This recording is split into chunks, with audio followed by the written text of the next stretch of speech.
This is Local Edition. I'm Brad Pomerantz in San Diego County today, joined by Colin Parent. He is a new member of the La Mesa City Council, and you're on the other side now. You've worked in politics for quite a while. How is it being now the elected? Yeah, well, it's definitely a change of pace. Yeah, I'm used to spending time on the other side of the dais, talking to elected officials, trying to get them to do the right thing. Right. And now I have the responsibility to do the right thing myself. What made you decide to make the jump? I mean, I know this is a part-time council, so you still have your day job, but still, I mean, you made the jump. Yeah, absolutely. So I think one of the big ways that I was thinking about this was, you know, I'm spending so much time working in public policy, trying to make sure that we have a more affordable region. Right, and we'll talk about that, of course. Yeah, make sure that we have right transportation choices. And I thought that running for office and serving in that capacity would help me build on that kind of work to make sure that I was having the most impact that I could have. Let's talk about the region, the San Diego region, even California. What we know is that when we talk about housing that is affordable, not affordable housing, which is a term of art, we're not doing so well in housing that is affordable. Our average home price is about 2.5 times greater than the national average, and that's all of California. If you consider coastal California, forget it. I mean, our average home price is just astronomically greater. What do you see in La Mesa and San Diego and throughout California? Yeah, so, you know, in La Mesa, when I was going door to door talking to people in the election, I mostly met two kinds of people. People who they moved out to La Mesa or their family moved out because it was more affordable. Right. And I also met people who were planning to leave La Mesa because it was no longer affordable for them. Right? It's remarkable how we see this mismatch. Yeah. We're building housing, not necessarily enough. We need to build probably another 100,000 a year. We're building about 100,000 a year. This is statewide. But yet we can't seem to get that mix right of all income levels. Yeah, that's right. And we do, the primary problem for housing in California and La Mesa as well is a supply and demand issue. We don't have enough homes for the people who want them, and so what happens is the price goes up.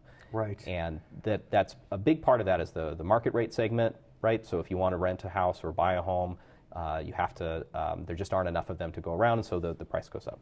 But then you also have the same problem for people who really are never going to afford a place on the market. People who are low income. Right. There also isn't enough aren't enough homes being created for the low income. And I want to talk about affordable housing in a moment, but I do want to get back to this concept of housing that is affordable, workforce housing.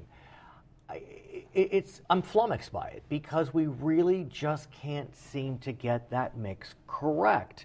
And I'm wondering, you know, what can be done on a city level, La Mesa, San Diego, a county level, San Diego County, or a state level? I mean, at a certain level, this is market rate housing, so the market dictates, but can policies be put in place so we can improve the mix? Yeah, there absolutely can be. And one of the things that we have to do is we have to try to be more modest about the policies that we already have in place. So the reason that we can't build as many homes as we need is we make it really difficult and expensive to build those homes. So we in La Mesa are pursuing an affordable homes bonus program. We're going to, and this is basically implementing an existing state law that we haven't implemented yet, where you allow developers to build modestly larger developments than they're currently allowed to if they give back a few units that are set aside as affordable for lower income people. But what about housing that is affordable, not affordable housing? Well, so this does both. Right, so you make sure that if you're a market rate developer and you're going to build a 20-unit project, you'll be able to build maybe a 24 units instead if you give a couple of them back as affordable. So let's go to the affordable housing element, because I do think it's kind of an interesting dynamic. My parents, they're getting older, they bought a condominium, this is in Los Angeles County, and what happened in that development is what you described, where the developer was allowed to build a little more, but they gave back 4 affordable units. Yeah. It was by lottery. I mean, the number of people that applied for that lottery was off the chart. And so when you see that you have 4 units being offered and the number of people applying are in the hundreds, something is amiss here. I mean, my parents, God bless them, didn't apply for the lottery, but be that as it may, it breaks my heart. Yeah, well, you're seeing these problems on both ends of that spectrum, where the middle income housing isn't there aren't enough of those, and they end up driving up the prices. For the low-income housing, there's no they don't drive up the prices because the prices are capped, right? But the effect is the same, where you have a bunch of people, more people who want it than can access it, and so they use waiting lists or lotteries or those sorts of things. And you talked about the environment. I think you were hinting at the regulatory environment surrounding development. You know, you worked in the Brown administration. I don't think you were there during this portion, but Governor Brown last summer had talked about, I guess, requiring localities to ease certain regulations as a way to improve the construction of affordable housing. And local governments balked. Yeah. I mean, I don't know if La Mesa specifically did, but I know that the League of California Cities was not happy. Right. And so, you know, here you have a state government that's trying to ease a regulatory burden. Sacramento's constantly being hammered for being, you know, overregulated. Yeah. But then we have the push-pull. Yeah, so the complaints about Sacramento are oftentimes correct, that they create a bunch of regulatory burdens that make it difficult to do, you know, to start businesses or to develop homes. So that's true, but it's also true that that a lot of local governments create a lot of those barriers themselves. Right. So Sacramento sort of gives and takes on those issues. So they make it really difficult on some of the environmental regulations and some of those other building codes, that kind of thing. But they also recognize that there's some problems on the local end, and they're trying to cut through that and say, hey, locals, you guys can't be adding to these burdens. I hear you.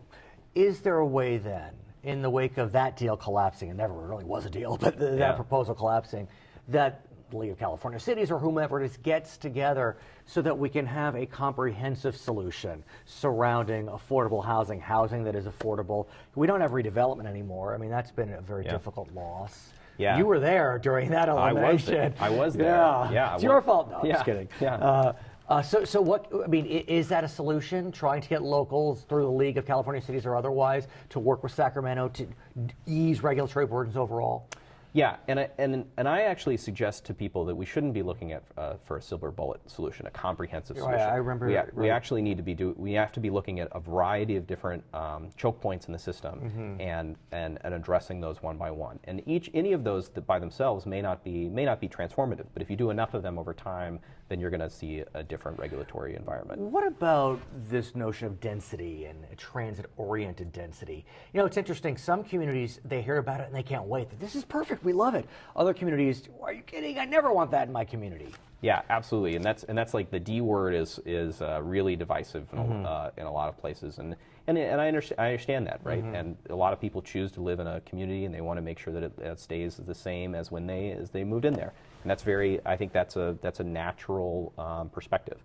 And in doing things where you're allowing people to live and work closer to transit doesn't always have to require giant towers next to those transit stops.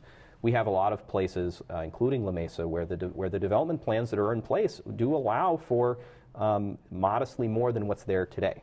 And so, what is La Mesa saying? So I think what we need to be saying is we have to make it easier for people to build what's already contemplated in the plans.